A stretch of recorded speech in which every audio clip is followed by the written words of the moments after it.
Yay, we are live. Hi, everyone. My name is Coach Kayla. If you don't know who I am, I go by Coach Kayla, but my name is Kayla Slater. I am a plant based dietitian, nutrition, and run coach, or a plant based sports dietitian.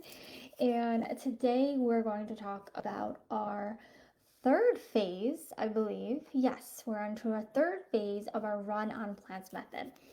First, just some housekeeping tips real quick before we get into our lesson today. I am going a little bit late today. I do apologize. I've got started a new job this week and have clients or patient calls that I'm seeing in the evenings now. So we are keeping really, really busy. So I do apologize. But if you are here, let me know. Tell me you're live. Comment below. If you're watching this on replay, just let us know that you are watching this on replay. Thank you for those of you who are still here, even though I am running a little bit late here tonight. Thank you so much for joining. Joyce is here. Yay! Joyce is one of my long-term clients, past clients that I've had, and is one of the moderators of our plant-based performance endurance athlete group. So thank you, Joyce, for being here. I appreciate it so much. So let's get into our lesson for today. As I said, we're going to talk about our build peak phase. So though, before we get into our phase for tonight, I want to review our other phases. Now, if you haven't already or you missed the other trainings that I've been doing this month, make sure to go back. So every Wednesday, I've been doing a live training this month, and we started talking about each of our phases from our first phase. Now we're on to our third phase. So again, if you haven't watched those videos, it'll make much more sense. I will give a brief overview, but if you want more information about those phases, you can go back and watch those replays. So are still posted in the Facebook group, or I have posted them on my YouTube channel. So, a couple ways, and I have been emailing it as well. So you'll have different ways that you can watch those replays, but they are still available. Okay, so here just is a review. Make sure you can see this. Our phase here below, our first phase is our pre-foundation phase. Now, if you're on our last, or not our last live, but our previous live, then you know that this is where we are setting things up. So this area is where we're focusing on our mindset. We're focusing on our creating our plan, what that's going to look like, what is our training plan going to look like, getting that all set up, because that's going to impact our nutrition plan. So we're basically just building that's really before our foundational phase, before we can even start working on our nutrition. These are the things that we need to take inventory of. We need to become aware of our nutrition habits and our behaviors, right? We need to create that awareness. So that is kind of our first pre-foundation phase. Okay. I think that's it for our pre-foundation phase. And then our foundational phase is our next phase here. This is really our main phase. I'd say in the Run on Plants Academy, which you guys have probably heard me mention many, many times, this is where you're going to find most of the content. So this was our last phase that I talked about last week, and we talked about calories. We talked about using the Run on Plants formula and charts. I did a separate video as well on those energy sheets because a lot of you said that you really wanted more information about that. So I did a little quick video on how you use those sheets, and those are only available if you do purchase the Run on Plants Academy course. Micronutrients, we talked about that. We talked about micronutrients. We talked about nutrient timing. We talked about hydration. We talked about meal planning. So these are all the foundational pieces that we want to start creating. So that's why it's called the foundational stage, right? We also learn about what is our foundational diet. So this is the base really the base calories or the foundational calories that you want to try to be reaching every day. But that's not based on our training. So that's what we're going to be talking about today, is how we may adjust our needs based on our training. So that is called our build peak phase, because, and I call this the build peak phase because in our training at this point, most likely we're really we're building up our mileage. We're starting to increase our mileage. If we're marathon training, we are starting to go on long runs where we need to start fueling during those runs. And so this is when those supplements, those sport supplements, become most important, which is why we're going to talk about that here as well today. So first, adjusting calories. Let's talk about adjusting calories. So I may do a separate video as well on this, because this would probably be easier if I was able to share those energy sheets to explain this, but I'll do my best here.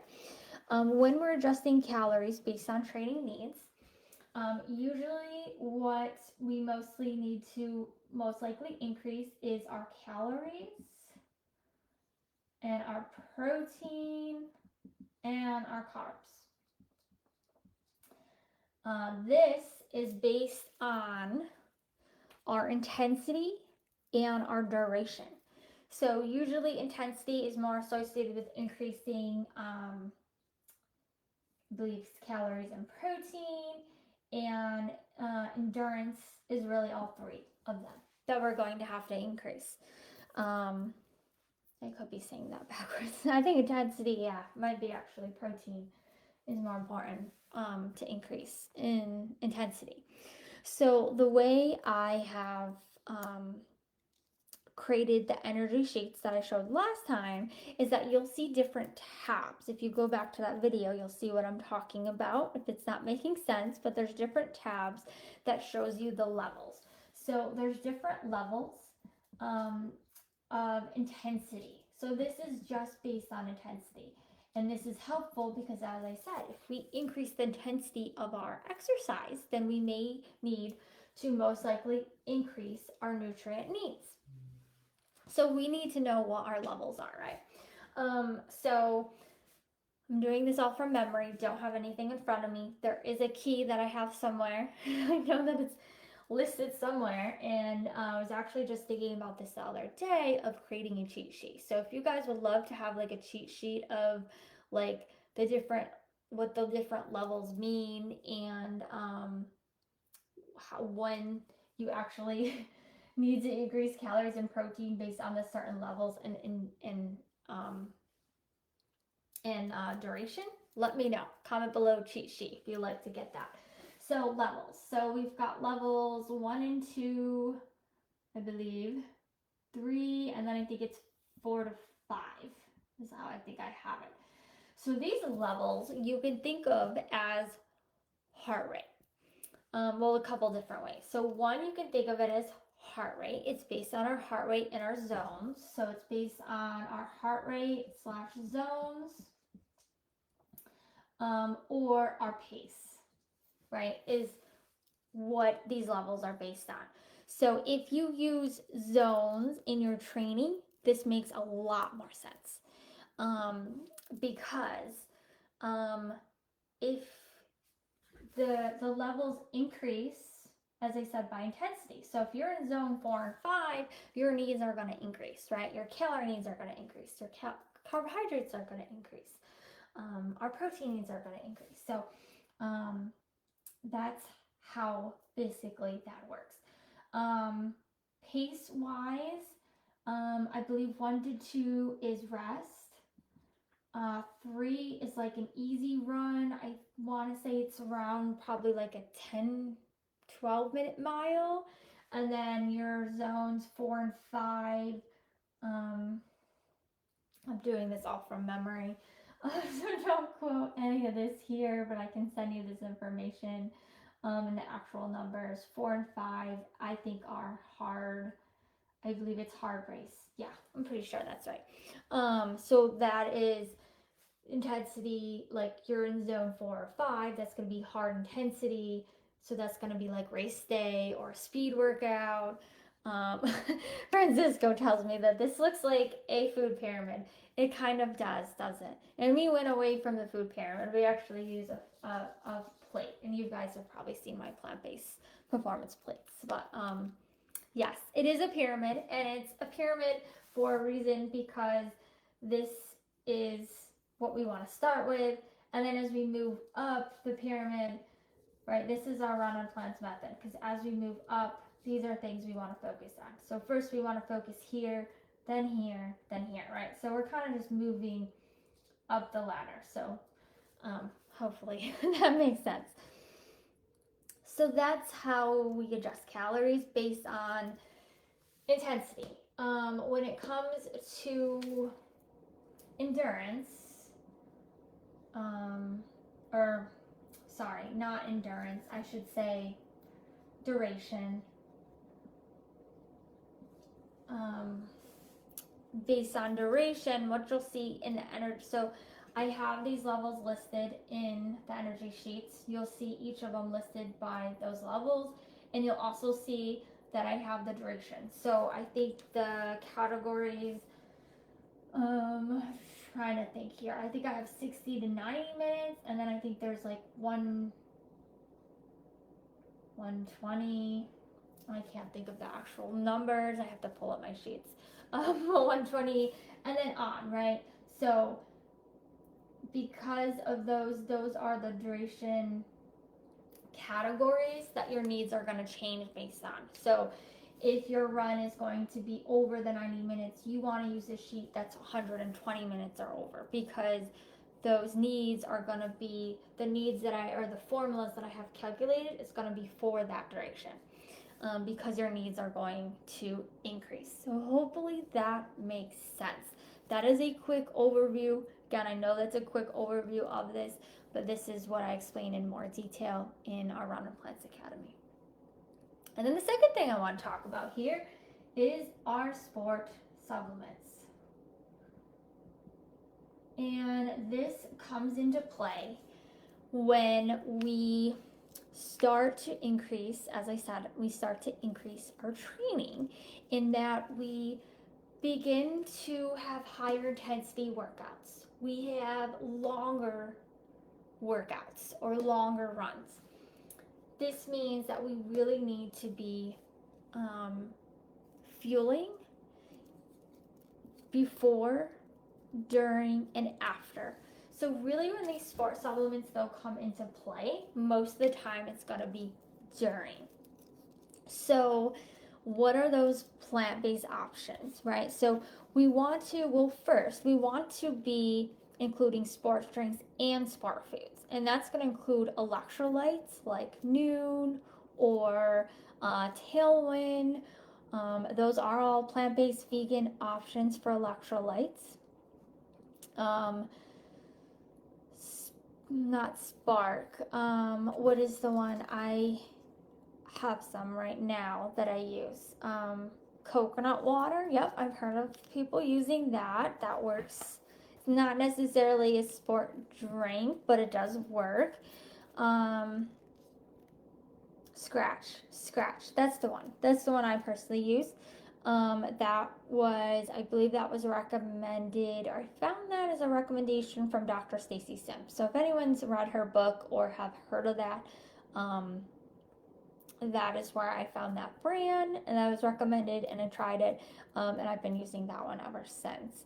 LMNT is the one I know Joyce uses. She just mentioned that. That's a popular one. That is, I think, keto friendly as well, or paleo or something like that, but it is vegan friendly as well. Francisco, pina colada. There are different flavors of sport drinks. Let's see here. So electrolytes, yeah. So those are electrolytes you may need depending on weather. Usually you still sweat no matter what, even if it's not super hot out. So even salt pills may be appropriate. Kind of depends, really. They're not always needed, but often if you are, going on a run or a workout, endurance workout, over a bike ride over an hour, most likely you're going to be sweating and you may need even salt pills. So electrolytes have some salt and sodium and magnesium and those electrolytes in there that we need to replace that we're losing through sweat. But sometimes it is helpful to add additional sodium. And I have experienced this when I did train, when I was training for a marathon in Florida. It made a big difference when I took my salt pills. And sometimes it was so challenging to get those salt pills in me because I'm not really a salty person. I don't really like really salty foods. So trying to take a salt pill was not easy, but it was definitely helpful. And Joyce is also from Florida and just said that salt pills definitely are needed in the summer of Florida. Absolutely. I don't think I've been able to make through a run with just my electrolytes. Most often I ran out of my pack of electrolytes that I would bring. I don't know how big my liter, probably, a couple liters I have on my pack, but I would usually run through that before I got to, if I was going on a 20-mile run, I drank all my electrolytes and I'd still need salt pills because I was just sweating so much that it was hard to really keep that electrolyte balance. So definitely, certain circumstances, it can be helpful. As for gels and chews, so gels and chews, we need to replace, or why they're helpful is that we need to replace, I believe it's about 30 grams every hour. 45 minutes to an hour is the basic recommendation of carbohydrates, which is in the form of glucose, because glucose, which is a simple carbohydrate, is the quickest way to get energy to our cells, which form or are related to glycogen, right? Gives our muscles glycogen, which gives us the energy to keep going, to keep biking, to keep cycling, to keep running. Our stores will get used up no matter how much carbohydrates we have before that activity, or stores eventually do get used up. If you've ever experienced bonking or hitting the wall, you may have heard those terms before. You may have experienced those. I know myself, I've experienced those, and I've talked about that experience before. And so how to prevent that is from fueling during our activity. And so the easiest way to do that is through gels or chews.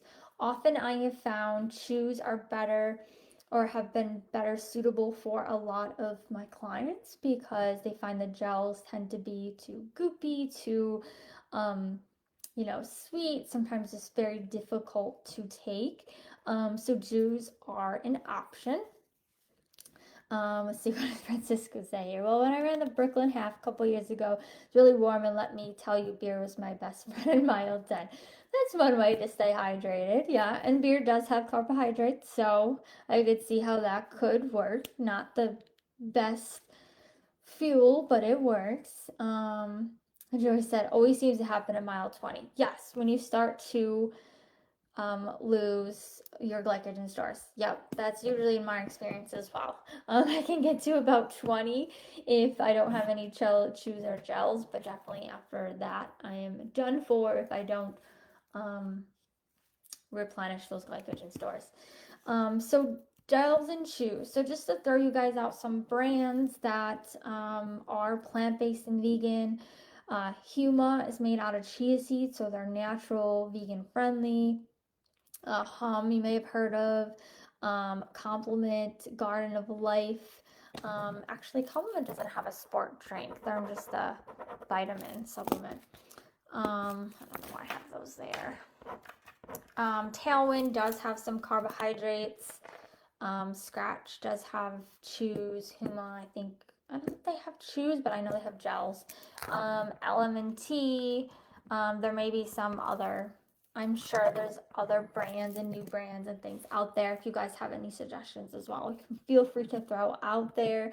I'm not associated with any of these, just so you guys know, or affiliate, at least with any of these brands that I just mentioned. Um, Options, I just know these are some vegan, plant-based friendly options, and I know some of my clients have used them before.